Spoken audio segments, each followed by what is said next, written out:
Cek my speaker. Ini mudah-mudahan ada, masih bisa lah. Meeting did not be full recorded. Oke, terima kasih. Jadi terima kasih teman-teman semua yang sudah hadir di ya kita sebut gladi resik, gladi kotor atau gladi bersih gitu ya.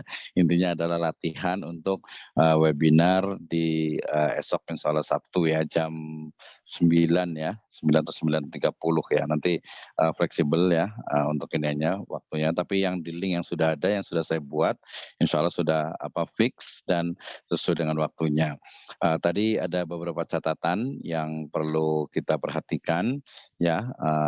Pertama ini adalah ya untuk latihan kita dan nanti agar terbiasa dengan bagaimana kita mempresentasikan dan juga mengungkapkan ya ide dan gagasan dari diri kita ya untuk masyarakat. Nah, ketika kita mengungkapkan ide dan gagasan, biasanya itu yang pertama itu adalah memang ada identifikasi masalah ya, dalam artian itu saya mengidentifikasi ternyata problem wakaf itu adalah ini ya.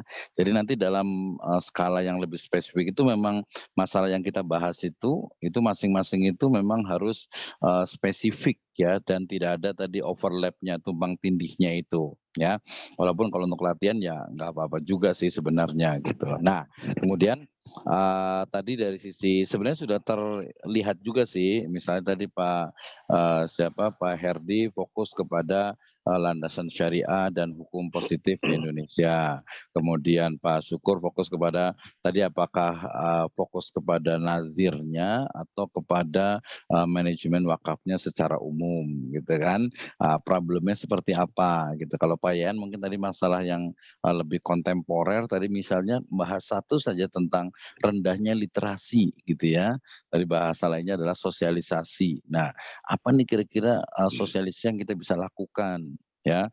Kalau tadi Pak Herdi banyak sekali tuh masalah yang bisa diinikan. Kita bisa lebih spesifik sebenarnya karena ini sebenarnya melatih untuk kita bisa itu bisa untuk mengungkapkan ide gagasan, kemudian menganalisis masalah dari fakta dan data yang kita temukan. Tapi tentu saja data dan faktanya itu harus memang ada sumbernya. Nah, ini pentingnya untuk membaca jurnal gitu ya, melihat riset tentang ini tadi saya sebutkan. Minimal itu di BWI lah mungkin ya, di situsnya BWI itu kan disebutkan tentang permasalahan-permasalahan utama di dalam pengelolaan wakaf ini gitu ya. Kemudian tadi dari situ kalau pas nanti tentang tukar guling atau mungkin tentang wakaf atau tentang wakaf, permasalahan tanah wakaf atau wakaf tanah itu juga spesifik juga. Kemarin Pak Syukur sempat komentar juga tentang wakaf kuburan gitu kan ya. Itu juga jadi sebenarnya next menarik juga. Tadi kalau Pak Herdi tentang sejarah itu bisa satu Pak Herdi itu dibikin satu webinar sendiri tentang sejarah pengelolaan wakaf di Indonesia. Tapi itu biasanya masuk ke tesisnya tuh. Jadi itu ada di tesis itu. Jadi dari sekarang disiapkan untuk tulisannya lebih enak. Kalau saya memang lebih senang buat tulisan dulu. Nanti setelah jadi tulisan baru di copy ke slide, ke PowerPoint dengan nanti beberapa perubahan karena beda antara bahasa di Word ya, artikel dengan bahasa yang ada di PowerPoint. Kalau PowerPoint itu dia the power of point. Jadi memang poin-poinnya saja tadi dengan gambar, dengan chart, dengan tabel ya. Itu sudah kelihatan gitu ya. Oke, jadi itu pertama dari sisi pembagian untuk temanya. Yang kedua dari sisi slide-nya tadi alhamdulillah sih secara umum sudah mulai banyak perbaikan, sudah cukup bagus gitu ya. Tinggal memang tadi dari sisi kontennya itu lebih dispesifikkan. Nanti ada salah satu kecerdasan yang biasanya memang terlatih sendiri ya, ketika tadi umpamanya yang pertama nih umpamanya Pak Herdi dulu ngomong gitu ya, berbicara, terus nanti setelahnya itu Pak Syukur. Nah, Pak Yayan belakangan nih, ini udah dibahas semuanya nih, saya mau bahas apa lagi nih? Ya padahal bisa saja ya banyak hal yang masih belum dibahas. Itu kecerdasan yang nanti biasanya terlatih gitu. Padahal tadi banyak juga, ini Pak Herdi hanya membahas tentang ini saja fokusnya. Pak Syukur juga membahas tentang ini. Kemudian nanti mungkin Pak Fajar juga bicara tentang ini. Nah itu nanti lebih spesifiknya. Tadi tampilan dari PowerPoint juga nanti tinggal ditambahkan lagi agar lebih agar lebih spesifik, jadi tampilan itu agar lebih eye catching bahasanya itu, agar lebih enak dilihatnya. Jadi kalau biasanya itu tidak ada garis-garis kaku gitu ya, jadi dia pakai gambar-gambar transparan, banyak sekali di internet itu pakai PNG gitu, itu lebih lebih mudah dan bagus gitu ya. Kemudian kalau urutan, ini sebenarnya moderatornya kan belum ada, nanti saya juga nggak apa-apa sih, nggak ada masalah gitu. Nanti kalau ada yang mau yang moderator nggak apa-apa juga. Tapi secara urutan sih sebenarnya ini nanti boleh ada usulan gitu ya. Tapi kalau usulan saya itu bisa jadi nanti pertama itu adalah kayaknya yang fokus itu pertama bisa Pak Herdi dulu ya. Setelah Pak Herdi baru Pak Syukur, setelah Pak Syukur baru nanti mungkin Pak Ahmad, nanti baru Pak Yayan, Kang Yayan, nanti baru Kang Sesep gitu ya, atau Kang Sesep bisa terakhir juga, atau setelah sebelum itu baru Pak Fajar. Urutannya itu. Saya ulang lagi. Nih, tapi kalau nanti usul, saya pengen duluan nggak apa-apa juga silakan aja gitu ya. Tapi kan kita Saya usulan cadangan aja. moderator, Pak. Nah, tadi bisa aja sih, tenang aja udah cocok jadi moderator. Jadi pertama Pak Herdi, yang kedua Pak Syukur, ya, yang ketiga mungkin Pak Ahmad, yang keempatnya itu Pak Yayan, yang ketiga, yang kelimanya itu Pak Fajar, Pak Sesep, Kang Sesep terakhir berarti ini.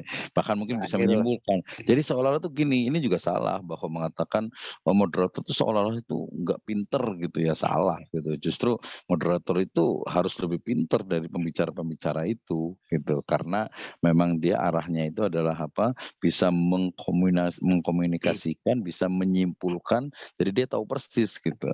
Jadi kalau saya moderator juga nggak apa-apa juga sih, saya lebih senang malah gitu. Dan waktunya tadi 10 sampai 20 menit saja. Nah, orang yang cerdas atau pintar itu memang dia nggak perlu lama-lama gitu, dia spesifik makanya fokus. Oke, tadi Pak Syukur fokus kepada problem nazir nih di Indonesia, udah spesifik banget tuh ya. Pak Herdi bisa ke problem untuk landasan syariahnya dengan landasan tadi hukum positifnya ya, nanti landasan syariahnya itu masalahnya di apa gitu ya, misalnya masalahnya itu adalah tentang beberapa ulama yang tidak menyetujui tentang wakaf tunai. Tadi berarti bisa fokusnya juga ke landasan syariah untuk wakaf tunai, tidak wakaf secara umum, itu dia lebih spesifik. Terus nanti problem di hukum positif misalnya itu ternyata ya nazir yang sekarang itu ditunjuk itu, atau juga untuk perlindungan dari wakaf itu di akte ikrar wakaf itu juga masih jadi masalah. Itu jadi spesifik saja gitu ya. Kemudian Pak Yan tadi problem yang ada di ini kan, tadi Pak Yan lebih ke arah problem-problem mungkin sosial gitu ya, mungkin tingkat literasi dari wakaf ini masih rendah gitu. Kenapa nih? Berarti nanti harus dicari nih ya, kenapa kenapa kita bisa menyebutkan bahwa tingkat literasi wakaf di Indonesia itu rendah? Karena riset, misalnya ada teman tuh yang Pak Nasr itu membuat riset tentang wakaf, ternyata masyarakat kita tuh belum paham banyak tentang wakaf, khususnya nanti dari wakaf secara umum ataupun wakaf tunai. Riset-riset beberapa itu 2 atau 3 menunjukkan bahwa itu rendah. Solusinya seperti apa? Ada juga riset orang lain yang menunjukkan bahwa ini solusi yang ditawarkan, ini solusi yang ditawarkan, ini. Nah, dari kita sendiri itu apa solusinya? Selesai. Yaitu dari sisi tingkat literasi. Nanti sebenarnya ada belum juga nih, Kang Sasep sebenarnya bisa juga nih dari aspek bisnisnya. Jadi problemnya itu adalah wakaf yang belum produktif. Ya, kita berangkat dari satu teori ya, bahwa wakaf itu ya harus produktif gitu kan. Kalau ada wakaf kemudian tanahnya nggak dipakai, bangunannya itu mungkin diterlantarkan, atau mungkin uang yang dikumpulkan itu ternyata tidak tidak dimanfaatkan, bahkan hanya disimpan di bank misalnya, itu berarti tidak produktif. Ya, nanti level yang lebih tinggi lagi mengkritik tentang PWU ya, bank pengelola wakaf uang itu, 5 bank itu yang ternyata sekarang karena digabung berarti menjadi 3 atau 4 gitu ya. Nah, ternyata masyarakat itu kepercayaannya itu kurang. ya terhadap, ngapain wakaf di apa namanya, di bank gitu kan, bank itu bukannya malah ituin bisnis aja gitu ya, tapi memang aturannya seperti itu, sudah ditunjuk PWU-nya gitu, sehingga kemudian banyak sekarang masyarakat itu lebih senang kepada wakaf itu ke kiainya, wakaf ke organisasinya, wakaf ke orang-orang yang dipercaya, ya nggak apa-apa juga sih, nggak masalah gitu. Tapi ini kan mungkin kalau lihat dari sisi kebijakan di pemerintah itu bermasalah gitu kan, bermasalah, "Kenapa? Kan udah ditunjuk wakaf tunai itu harus ke PWU," gitu kan, ke PWU. Tapi ternyata problem di PWU saya pernah buat riset itu, ya ternyata kalau lembaga wakaf ingin mengajukan untuk wakaf itu ya harus buat proposal, kemudian juga ya dengan aturan-aturan yang agak, cukup jelimet gitu ya. Sehingga kemudian akhirnya banyak orang, banyak lembaga wakaf, ya udah langsung wakaf ke, lembaganya itu saja gitu ya. Nah BWI sebagai, dia penentu kebijakan atau pengambil kebijakan pemerintah, ya sekarang juga dia berposisi juga sebagai nazir. Sekarang yang sedang diinikan adalah tentang, sertifikasi nazir itu.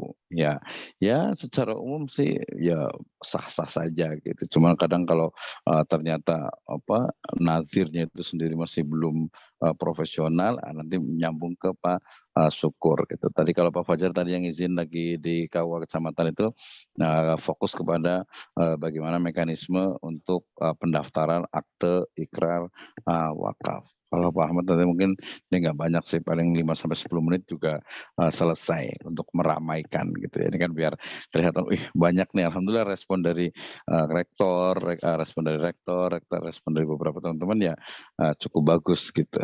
Oke, itu ya. Ada pertanyaan?